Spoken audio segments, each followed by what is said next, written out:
Robin Hood రాజనీతి తెలుసుకోండిరా రాక్షస హృదయాలున్న రావణాసురులారా, మీరందరికీ చెప్తున్నాను.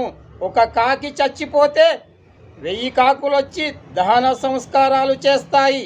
కానీ ఒక అనాథ రోడ్డుపై చనిపోతే ఒక్కడు కూడా రావడం లేదు. ఒరేయ్, నీ కొడుకుని అమెరికాలో కాల్చి చంపారు.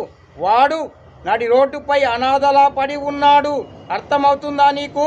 నువ్విక్కడ ఒక అనాథకు దహన సంస్కారాలు జరిపిస్తేనే అక్కడ కూడా నీ కొడుక్కి మానవత్వంతో ఆ దేశంలో వాళ్ళు దహన సంస్కారాలు జరిపిస్తారు. అందుకే చెప్తున్నాను, ఈ రాబిన్హుడ్ రాజనీతి తెలుసుకోండిరా. అనాథలకు దహన సంస్కారాలు జరిపించండి. పుణ్యం కట్టుకోండి రా, పుణ్యం కట్టుకోండి.